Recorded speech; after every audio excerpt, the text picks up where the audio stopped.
Hi, I'm Mark at Crocker Farm Auction, and we have an extraordinary auction planned for you running from July 23rd to August 6th with a callback period on August 7th. Headlining this auction is one of the greatest pieces of American-made pottery known. This wonderful jar was made by David Drake in 1858. It really typifies all of the best qualities of his work, and we're very excited to offer it in this auction. And as you can see, it's potted in this exceptional 25-gallon capacity. The form really typifies Dave's style, this robust ovoid shape. You can see it has these throw lines around the midsection, a semi-rounded rim, and this exceptional form, a very, very rare form with 4 handles. These classic slab handles that he would use on his big pots.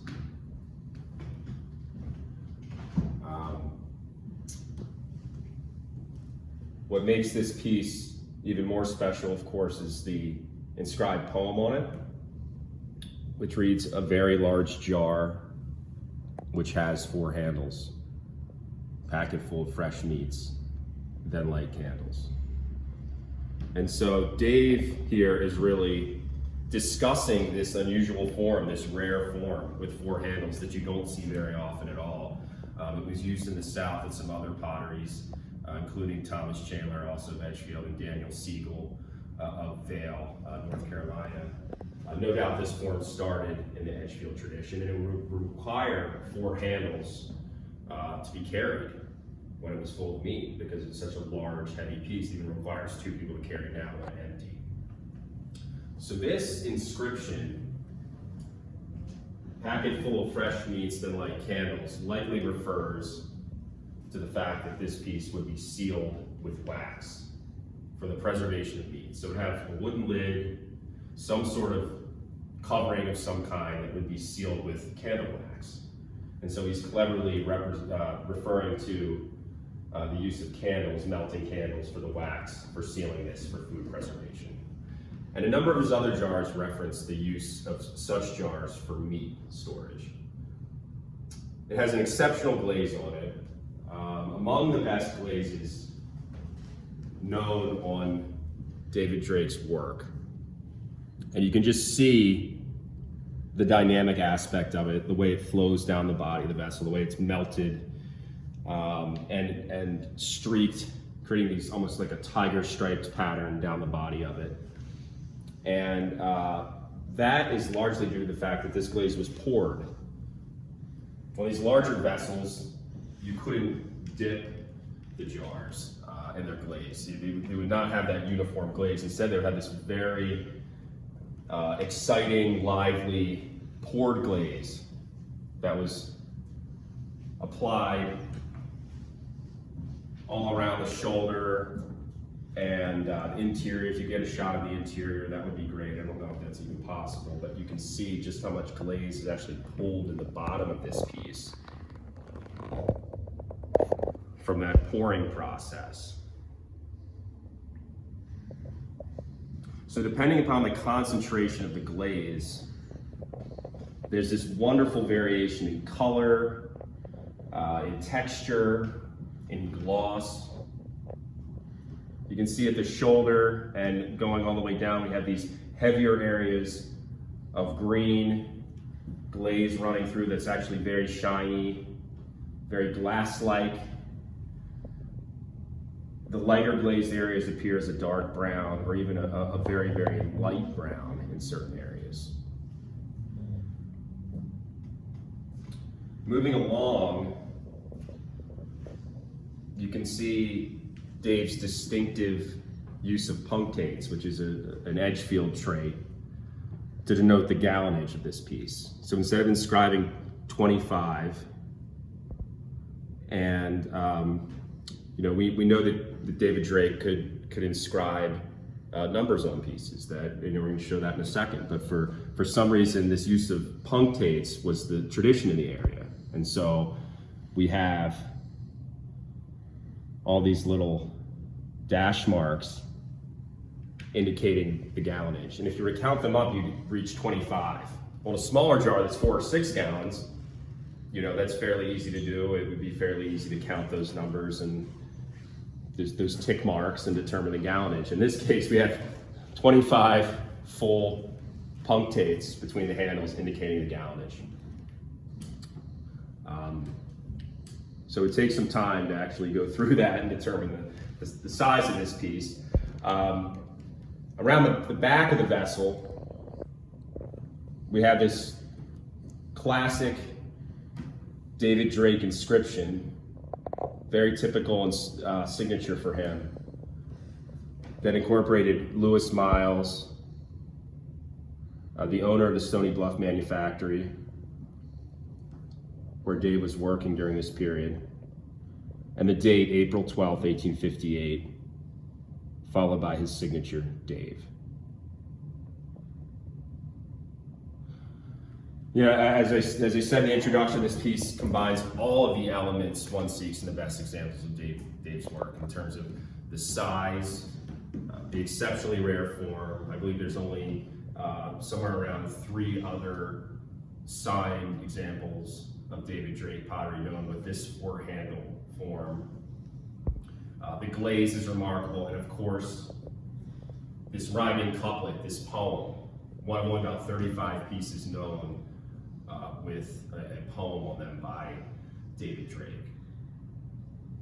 This is an exceptional example of pottery. We really can't express in enough superlatives how excited we are and how important of an offering this is. This will be sold in this upcoming auction entirely unreserved. It's been off the market since the early 70s, and we're excited to see what the market bears. Moving along, we have some other large vessels, not nearly as large as 25 gallons, but certainly up there, roughly 10 gallons in capacity. We have this R. Brown 1826 Keg Cooler made in the northeastern US with very distinctive Comerall-esque incising, made in 1826, but clearly not a Thomas Comerall piece. He was, I believe he was deceased by then, but definitely inspired by his work, this great incised floral design here. Another keg from Ohio, very different aesthetic with its brush design, folk art tree motif, an Aspire and Duff advertising churn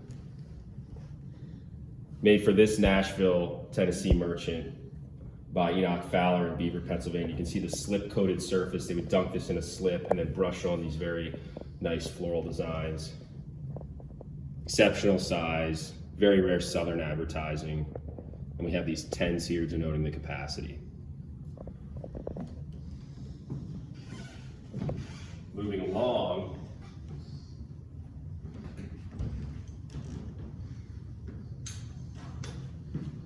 we have some great examples of Julius and Emma Norton pottery. The J&E Norton mark represents the heyday of that pottery's artistic expression. You know, all these pieces here were made around 1855, and during that period, an itinerant potter from Germany, John Hilfinger, did most of the decorating there, and he produced these wonderful slip trail designs that compete with some of the best that you can find in all of American stoneware. One of the iconic motifs, but quite rare, is this hawk. This one's unusual because it's actually alighting a mound here, which you typically don't see.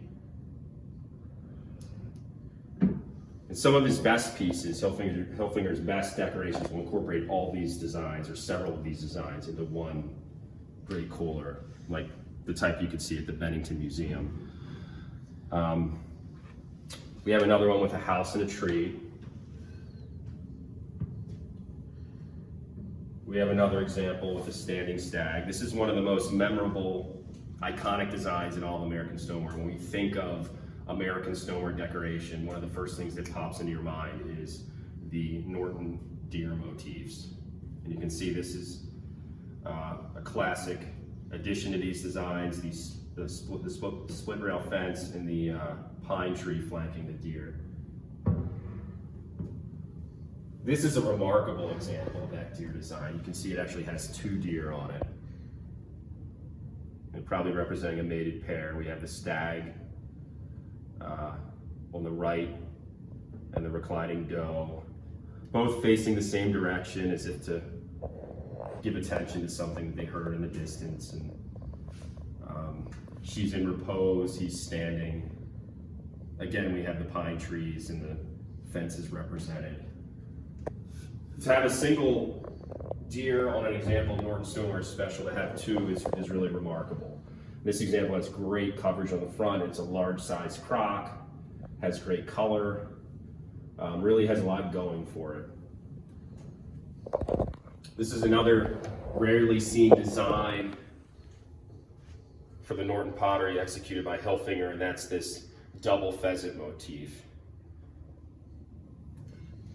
And you can see how Hilfinger has put the left pheasant in first and then carefully applied the right pheasant with this gap here, and then the tail coming out below. One of the more difficult, tedious designs to do, and you can see, I mean, this is all freehand, this is all done with a slip cut, but just the symmetry that's achieved is pretty remarkable.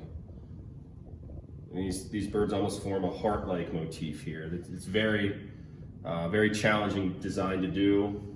Great size on the jug, 4 gallons, and really excellent coverage of the design on the front.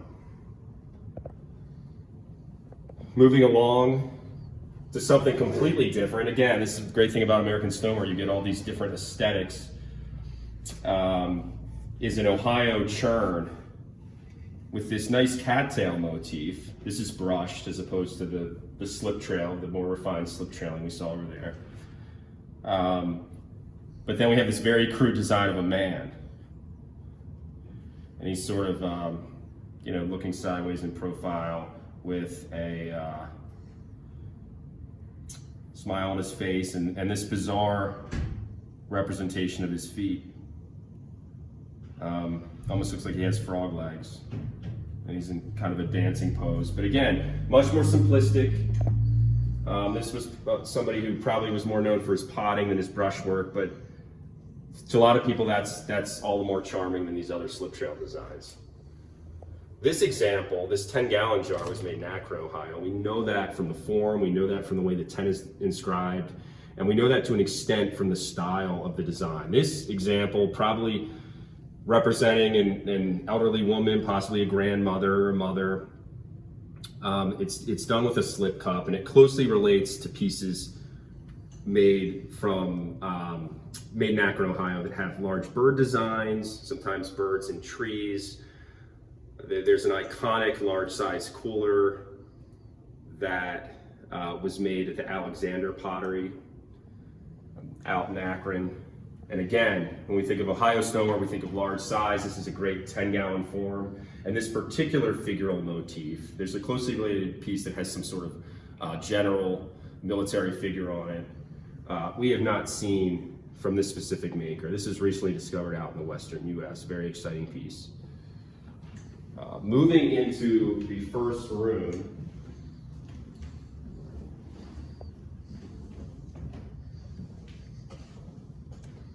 there's some other exciting pieces. A couple great coolers from the Mid-Atlantic US. This is a unique piece. It's a water cooler with a freehand eagle on it. Amazingly, it's survived the test of time despite being broken. Somebody took the trouble to actually glue this back together. And if this were entirely intact, we would certainly call it a masterwork of Pennsylvania stoneware. We have this spread-winged eagle brushed across the front, arrows in its talons. Atop this almost like a fort-like brick type base. And then above it says Liberty 1853. We know from the form and the color and the capacity mark that this is a southeastern Pennsylvania piece. Also, explained by the floral decoration on the back. I mean, you have that Baltimore-ish decoration, but it's also a little Philly-esque, but exceptionally rare with this heart.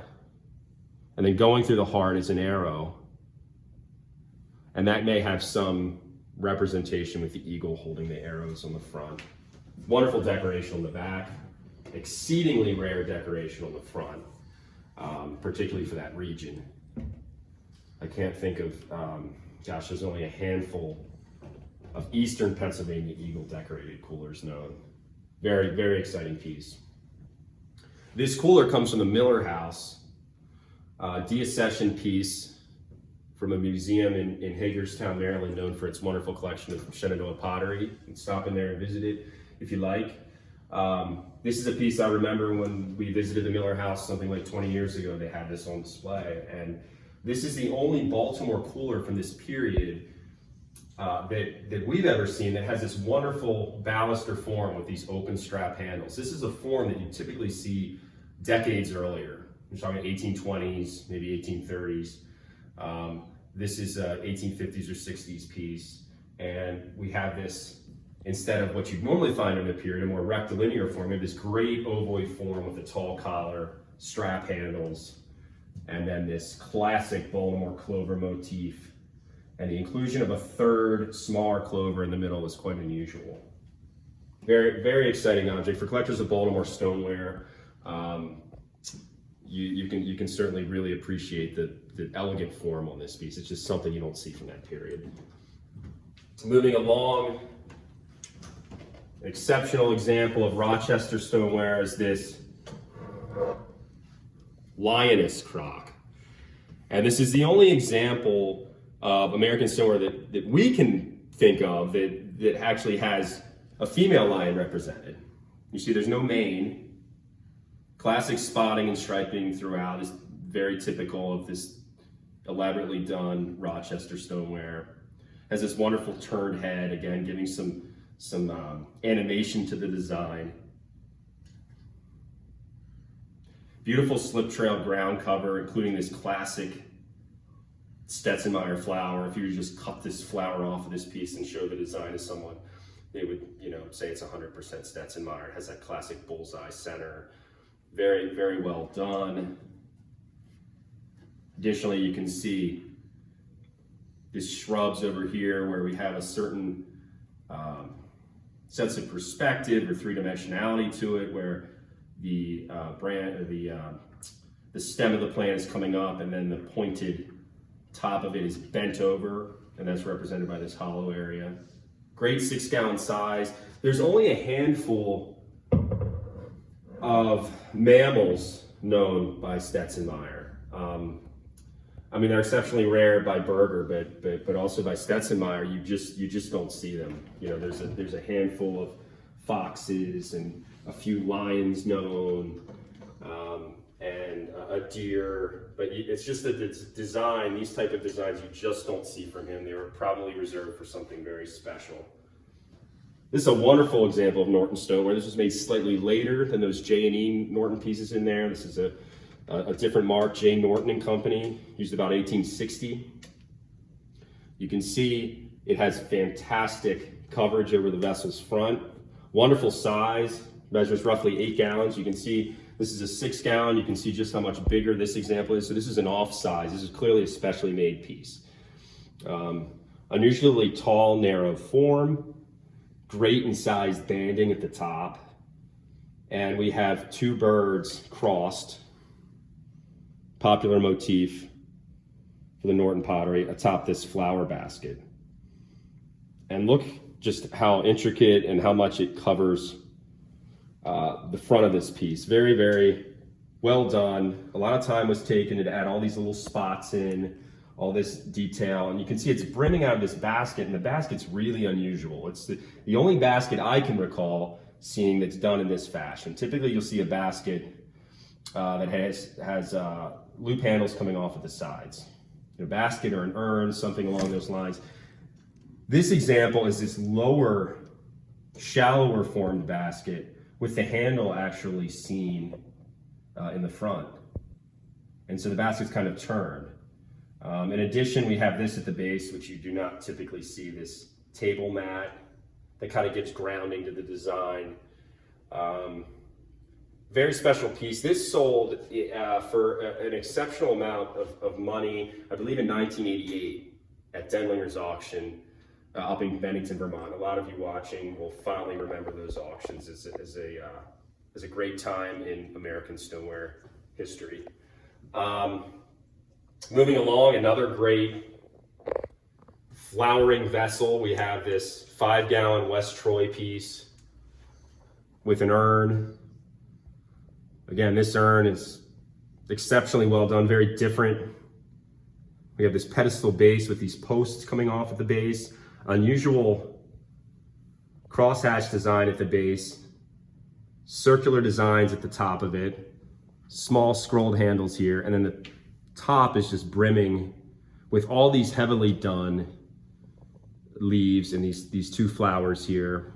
Another small flower up here. The mark West Troy Pottery from New York, from Fort Edward, was known for doing these leaves. And so this potter has really taken the time to just go nuts with his leaf decoration.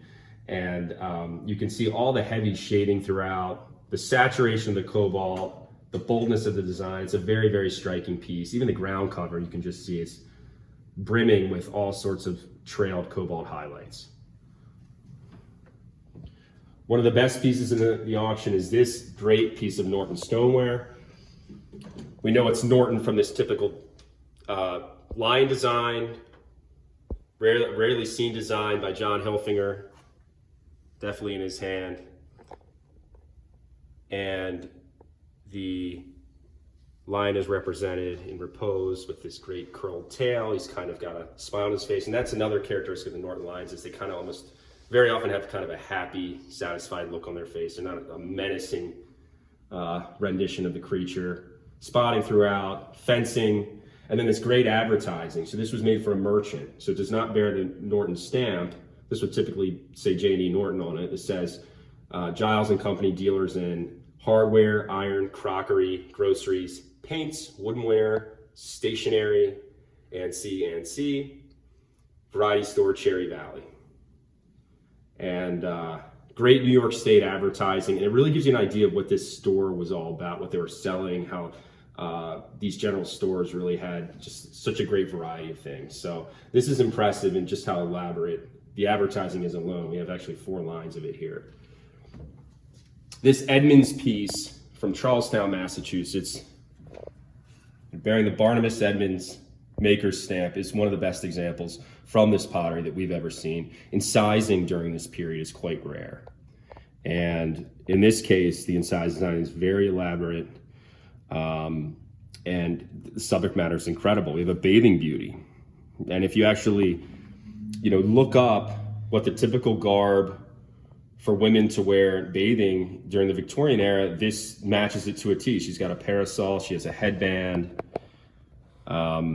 You can see the dress, how well done that is, with the hem actually has a vine motif going around the base, bloomers, and then she's even got pointed shoes on. Very, very special figural design where we can actually get a strong sense of what the potter, what the decorator was actually trying to represent here. Moving along, a masterwork from Boston. This was made by Frederick Carpenter at his pottery in Charlestown. Bears the Boston stamp on the reverse, as you just saw. And this incredible bird atop a tree design. Above that, it's inscribed Joseph Snow, 1817. We can see this is decorated in the English style with dipped iron oxide at the base and at the top, and then covered in a salt glaze.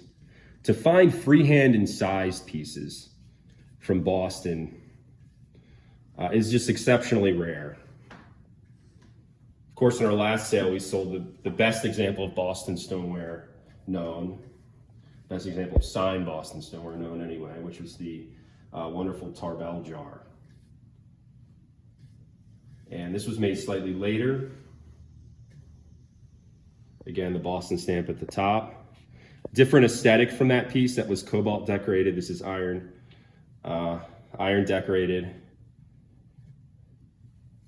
The tree is just wonderful. You can see it coming out of the ground here. And this large bird, again, you often see in Stoneware a kind of weird representation of sizes of things. You'll see a giant deer with a giant flower basket next to it. In this case, it's a tree with a giant bird on top.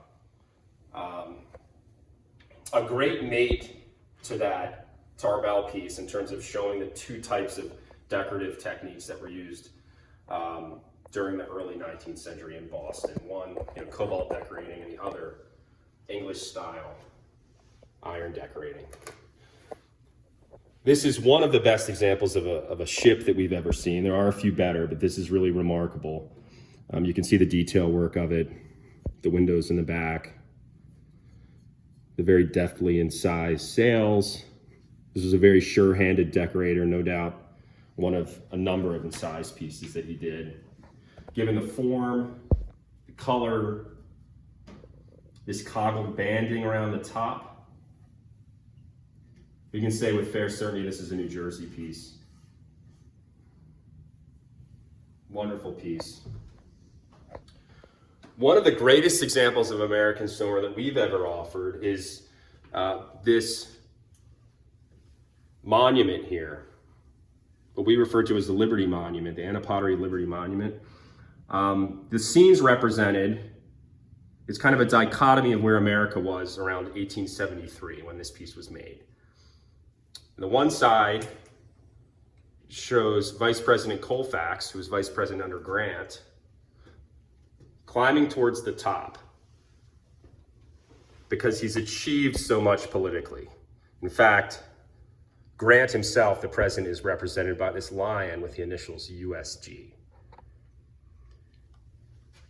But he was caught in a railroad scandal called the Credit Mobilier scandal that actually ruined his political career. And though he's climbing this ladder to these great heights, he's soon to fall, and we can actually see this on this inscription here. This great height makes me dizzy. And then lower, you can get around there. It says, my friends are falling. And his friends are successful politicians and businessmen who would soon lose either their political power or their wealth through this scandal. Here's a man with his hand on his head. Here's some other well-to-do, well-dressed figures. There's a child standing by the father here. So these are definitely what you refer to as the haves during the period, the Haves.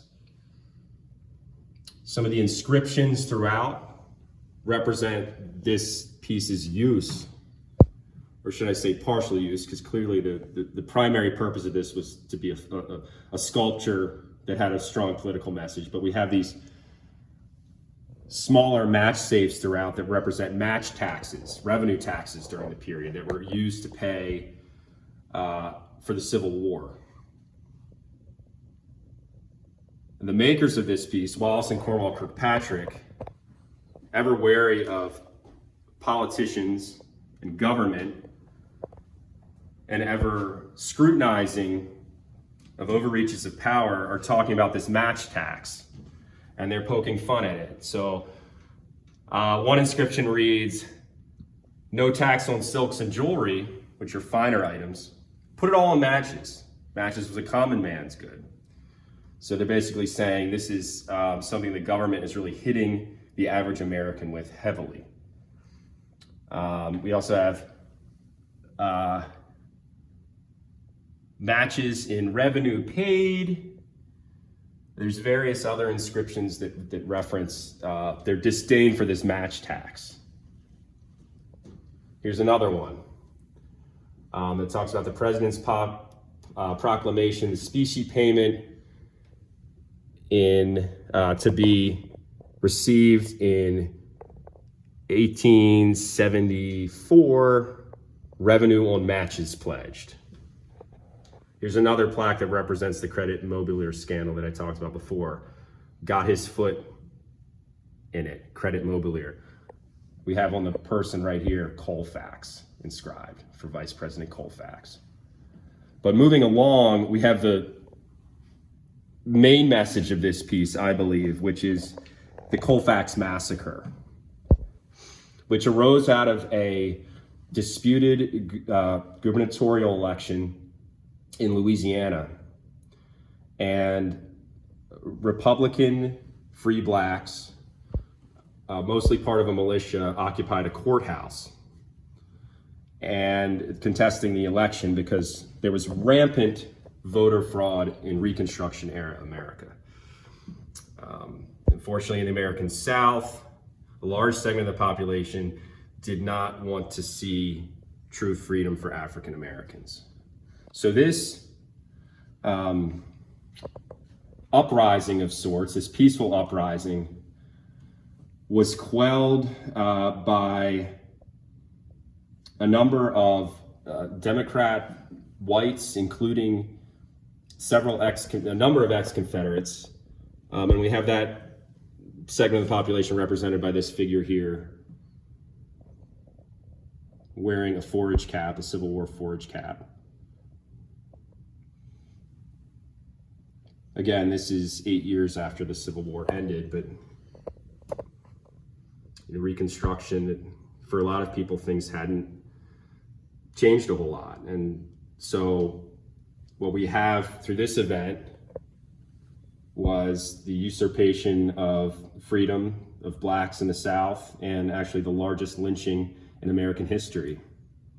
A historical event that is actually gaining more notoriety, more attention in recent years, but a lot of us haven't heard about before. So we have on this plaque, Freedom in Louisiana, which again, this is them tongue-in-cheek saying freedom is not achieved in Louisiana. And then this powerful inscription here, our protection under the Civil Rights Bill. The Civil Rights Bill, of course, declaring equal rights for all races. And the Kirkpatrick's saying unabashedly, that was not achieved. We have the lynched African-American family here, as you can see, the one Confederate figure holding a gun, another holding a pistol. And we have this powerful image of a woman closely related to other designs used at the Anna Pottery, climbing the monument towards this lock that says Kellogg, who was the Republican candidate that African Americans were voting for at the time, who they believed whose election was being stolen. But I believe more generally, in a greater sense, she's climbing towards the top, and the top is liberty. The goddess Liberty with a liberty cap, a popular image during the period. This predates the Statue of Liberty. And so she is representing freedom, justice. You can see she's above all the political figures. She's above Grant, she's above Colfax. And this is what African Americans were trying to attain during the period. And it's a topic of conversation even to this day. So we're very excited to offer this piece, recently discovered in the in the Western US.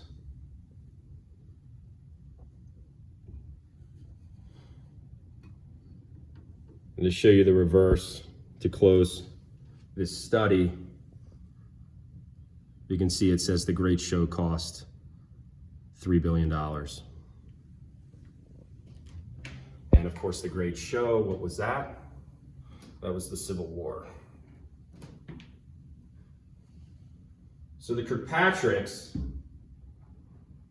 in arguably their most ambitious, most elaborate single work, ever created are really talking about those in power, those not in power. Of course, we believe there's a play on words with Colfax, the vice president, Colfax in Louisiana, where the lynching occurred. But then they're also saying what happened out of this? What happened out of the Civil War? African Americans aren't free. There's still political corruption. And guess what? The whole thing cost $3 billion. They're referring to it as a spectacle, the great show. And of course, in their classic Kirkpatrick fashion, they're also poking fun at politics and government and taxes with this representation of the match tax, the revenue tax. This piece was likely displayed in a very prominent place where people could take note of it. But the message is out of its time for the period. We can't think of a single piece of American-made pottery during the Reconstruction era that has such a bold message. And we're honored to offer it in our upcoming auction. Moving along, we have more great water coolers. Of course, I just showed you those Mid-Atlantic water coolers. This example is made in the American South by the partnership of Kesey & Parr from Richmond. This is the only signed Kesey & Parr Richmond cooler that we've ever seen. Classic Parr tulip decoration. Wonderful form with this elongated bunghole. Very, very distinctive design to this piece. This maker's mark is also exceptionally rare. You typically see it in a smaller stamp that does not spell out the entire word Virginia. One of the best pieces known from this pottery, for sure. Very, very different piece. This is one of the best examples of Milburn stoneware known. Further north in Alexandria, Virginia, the Wilk Street Pottery, Benedict C. Milburn, had a very successful operation that used both brushed and slip trail decorative techniques. In this case, it has the much more desirable slip trail technique. This is one of only a few coolers known by Milburn. The base has this great chain link design and spot decoration on the bunghole with an exceptional flowering plant emanating from it. Slip-trailed wavy line design around the top. 6-gallon capacity. Fresh to the market piece. It's actually illustrated in Eddie Wilder's book, but entirely fresh from the family. Very excited to offer that. Moving along, we have a great selection of early stoneware on the top and a great selection of later slip-trailed stoneware on the bottom. We have a Manhattan jar, very nice Manhattan bird jar that actually has 2 birds on it. Wonderful piece. A great early and size representation of a human profile. A watch spring jar with classic vertical handled form, 18th century. Very unusual 1852 Redware jar from the Thorn Pottery in Crosswicks, New Jersey. Then on the bottom, we have more nice examples by Stetzenmeyer. You can see I showed you the lion earlier. These are great examples of his floral and foliate motifs that are so highly prized. You can see the detail work in here. It really speaks for itself. Northeastern pheasant motifs. There's a very good chance this was decorated by Hilfinger, the itinerant decorator from the Norton Pottery while working in New York State. He's also documented there. We have birds around a large tree stump with fences by West Troy Pottery, the same maker as that wonderful urn jug I showed you over there.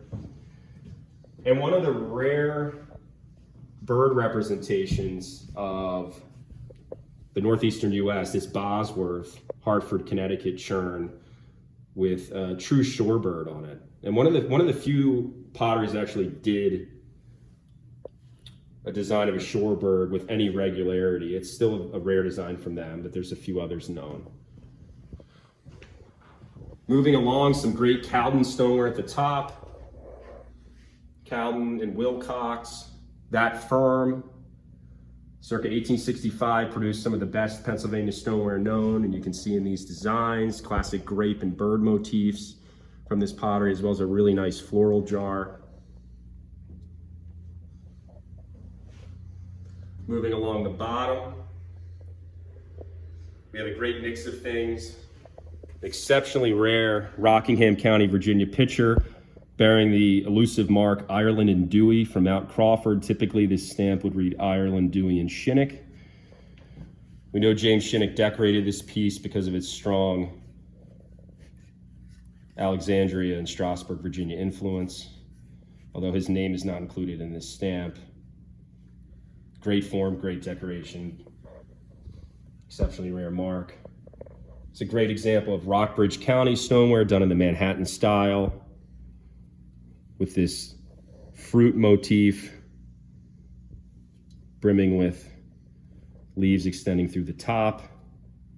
We know this is Virginia and not Manhattan based on the color of the clay, the handle construction made by John Morgan, Manhattan trained potter that moved south and brought that aesthetic with him. There's a great Thomas Crafts Whately cooler, exceptionally rare form. Actually, it has a spout on the reverse as well.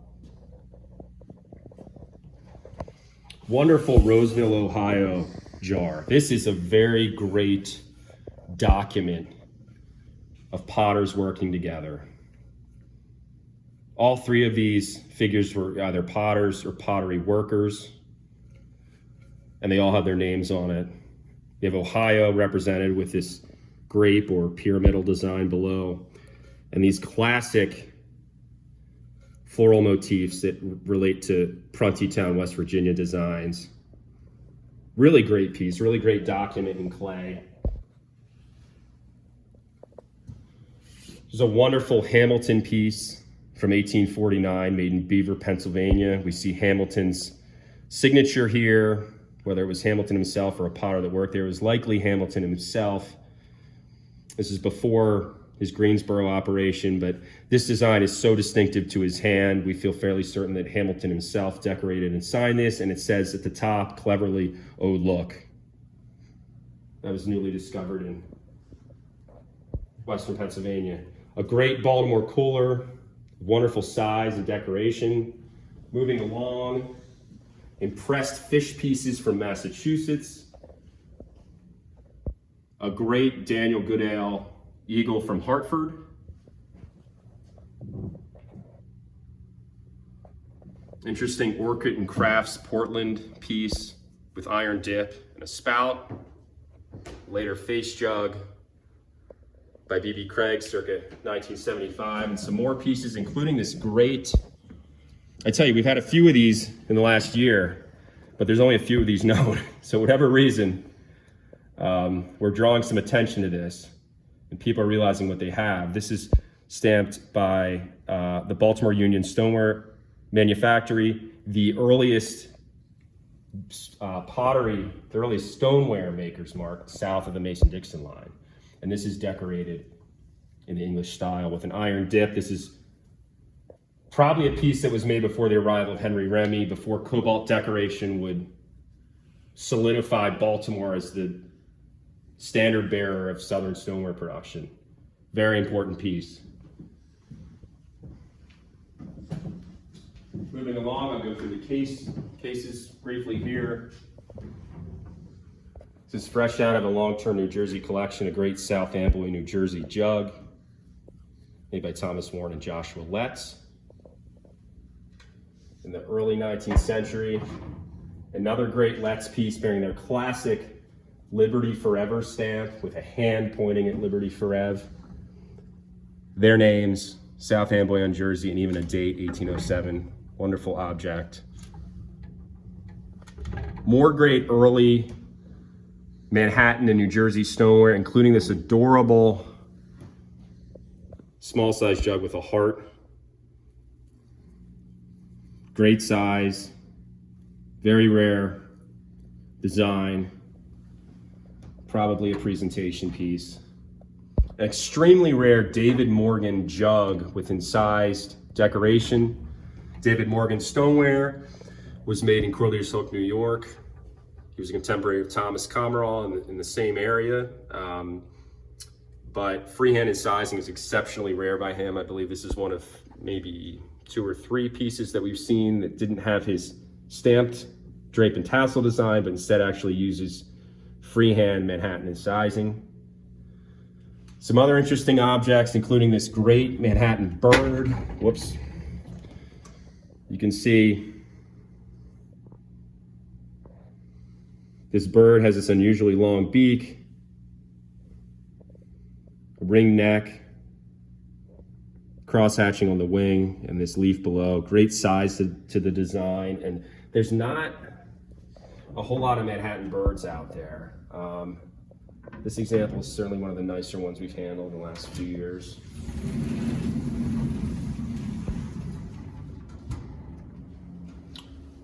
Great example of Cushman stoneware. Very few pictures known from the Paul Cushman pottery. This one potted in a delicate form, exceptional small size, and bearing his classic Albany goal, referring to the Albany jail maker's mark of 1809.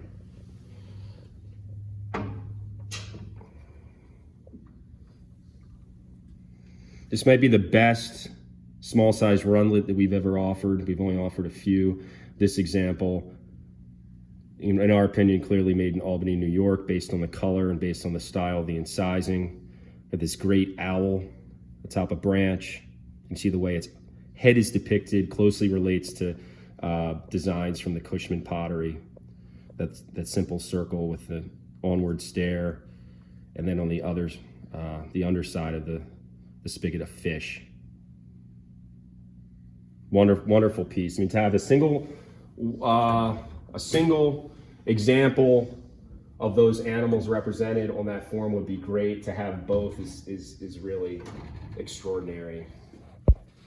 Moving along, this fantastic Norton pottery, almost like a oversized flask. Exceptional form, very, very unusual form. So you can see just how slender it is. Made for Edward Edwards of Glen, New York, and bearing the date 1885 within a wreath.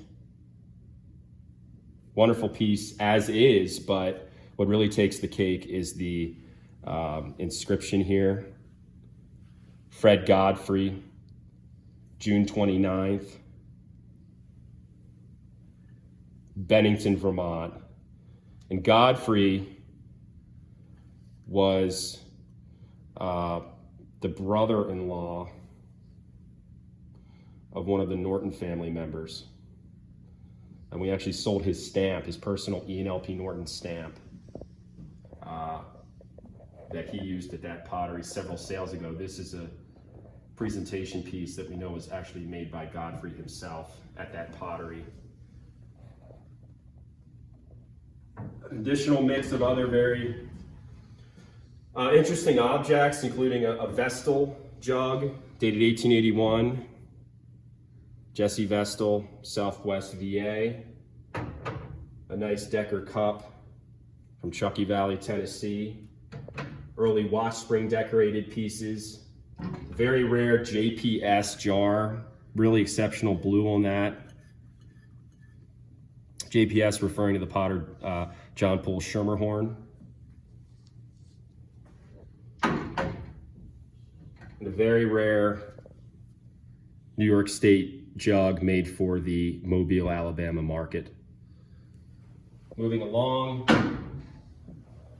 we have one of the great face vessels that we've ever offered. This Redware example is exceptionally rare, part of a small group of face vessels of similar style that uses yellow clay or slip for the eyes and teeth.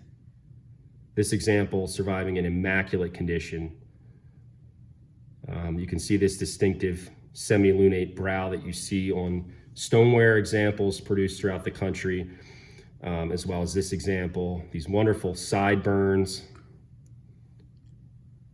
and the date, October 5th, 1844, at the base and on the underside.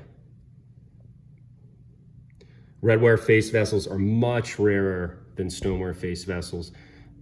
This piece is one that is still under investigation as to maker, but we have strong suspicion that it could have been made at the Thorn Pottery in Crosswicks, New Jersey, based on the form and the glaze and the fact that this descended in a family roughly 60 miles from that pottery. You can see just how expressive this face is. The glaze took perfectly, and the condition is kind of mind-boggling that there's not losses in here, which you typically find on American face vessels. Very important piece. Some great New England redware represented here. Moving along for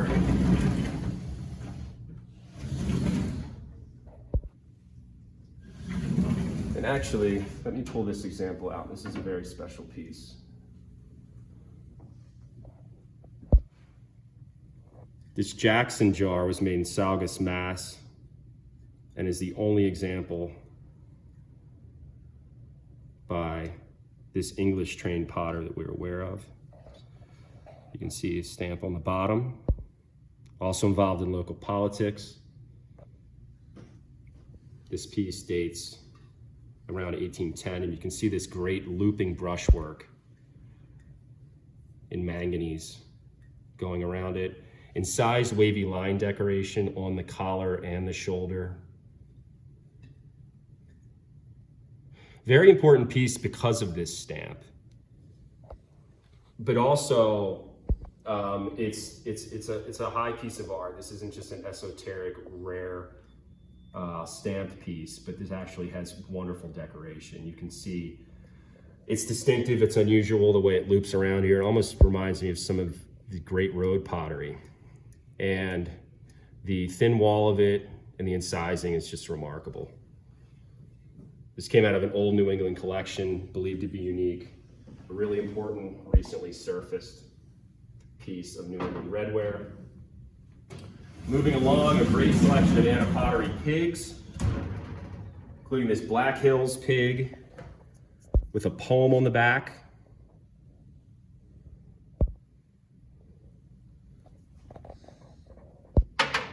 Another great example that has double advertising. This is the first we've seen.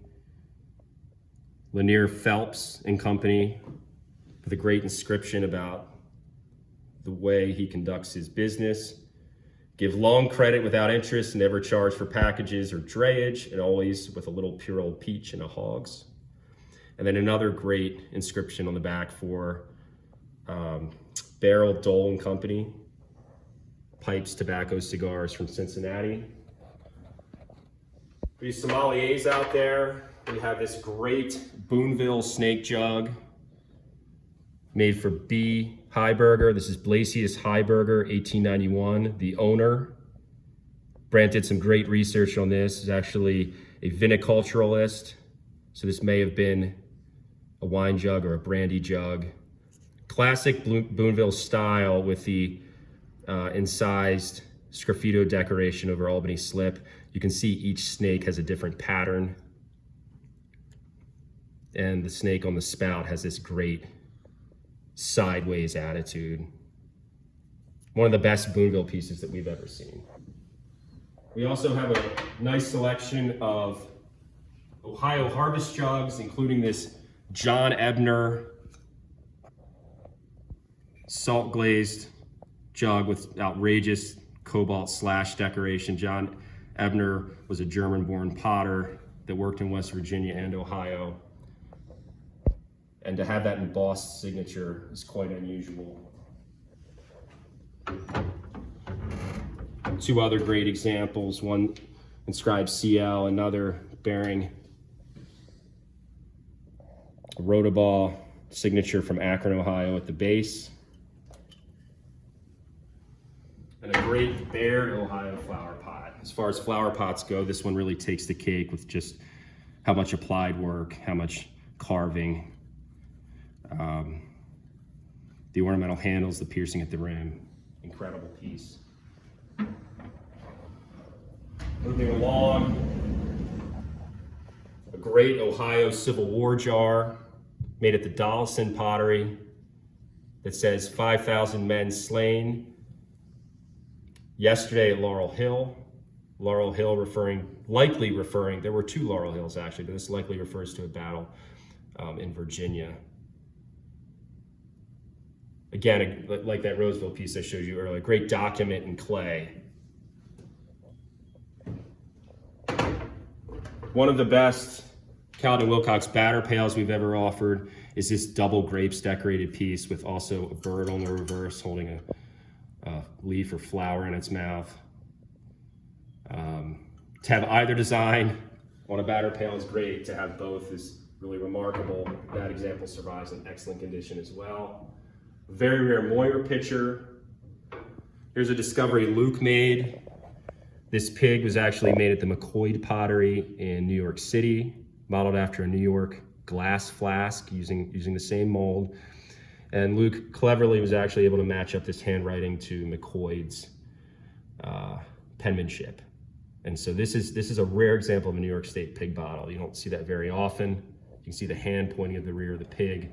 That form is typically a mid-Atlantic, or sorry, a Midwestern design. So to have a New York State example is exceptional. This is the only Boston piece that we've seen with this Dove of Peace design. You see a classic Boston flower on the reverse. This design is exceptionally rare. Several years ago, we sold an example with an Indian stamped on it. That was the only Indian that we had seen. This probably refers to the peacetime period of the U.S. in the 20 or so years after the Revolution. Wonderful design with some historic interest as well. There's a great Hissong Cassville flower pot. This comes from the Miller House in Hagerstown, Maryland, like that Baltimore cooler I showed you a while ago. Unusual, extremely unusual form with cobalt decoration and a light salt glaze. You can see it even has a flower on the bottom to be viewed from below, because this was a hanging flower pot.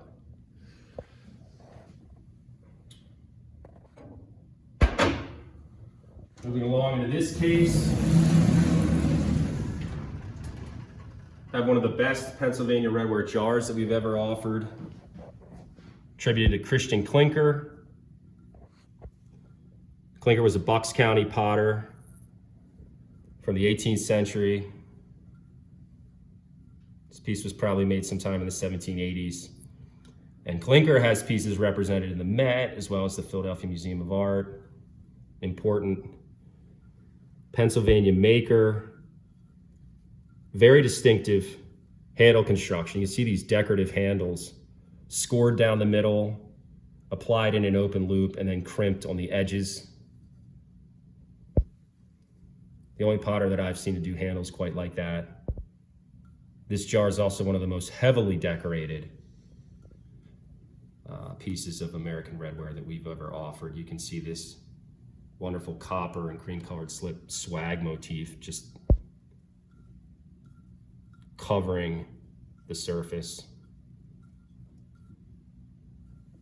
This also came out of the John Gordon sale in 1992 at Christie's, one of the more memorable sales of American pottery.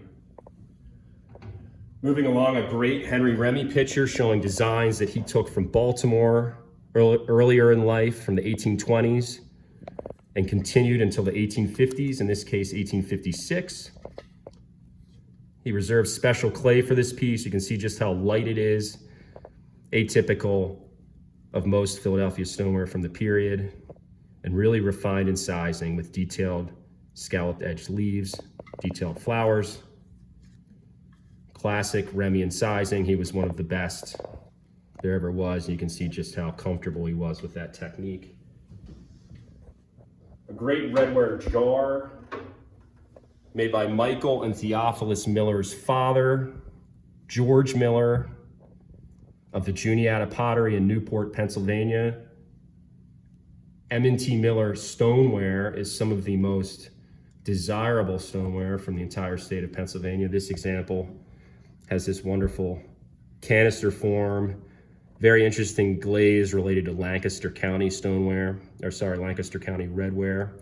Even the form relates to Lancaster County redware, and it has this stamp on the bottom of George Miller's pottery. It's the same site that his sons would undertake stoneware production.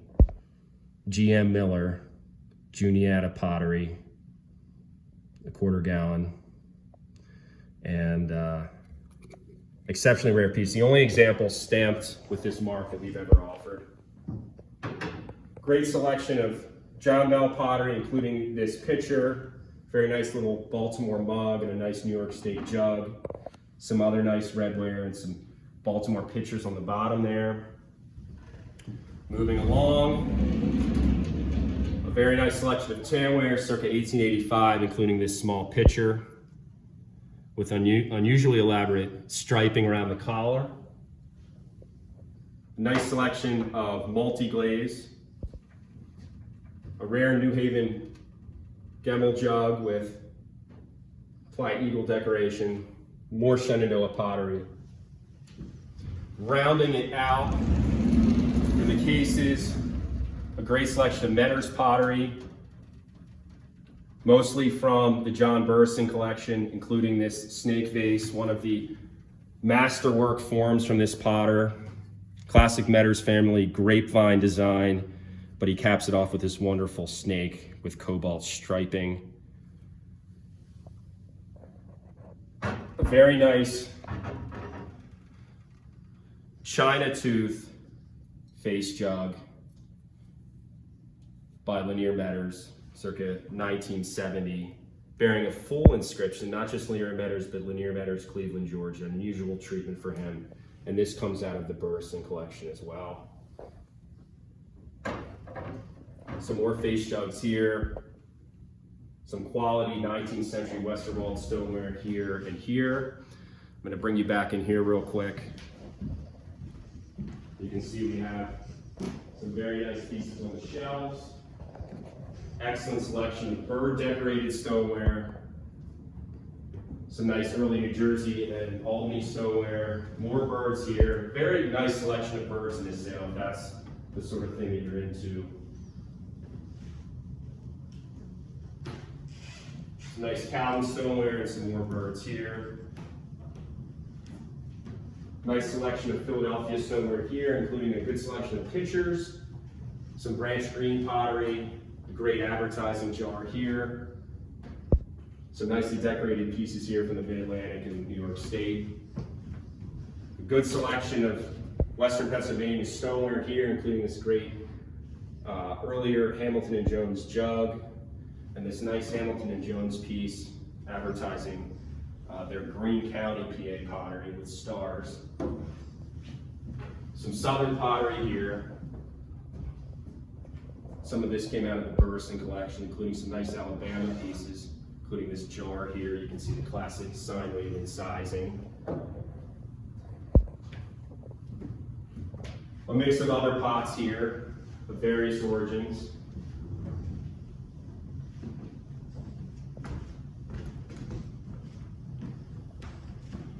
And then we end up where we started with this Dave jar.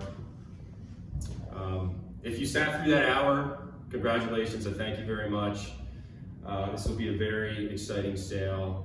The Dave jar and the monument piece really rank as two of the most important examples of American stoneware to come to auction in recent years, and we're excited to offer both in this sale. As you can see, there's also a wonderful selection of other pieces from throughout the country. If you're interested in pottery in general, please follow us on Facebook or on Instagram. Thank you again for watching. If you have any questions, you can contact us at info@crockerfarm.com or reach us by phone at 410-472-2016. Thank you so much for watching.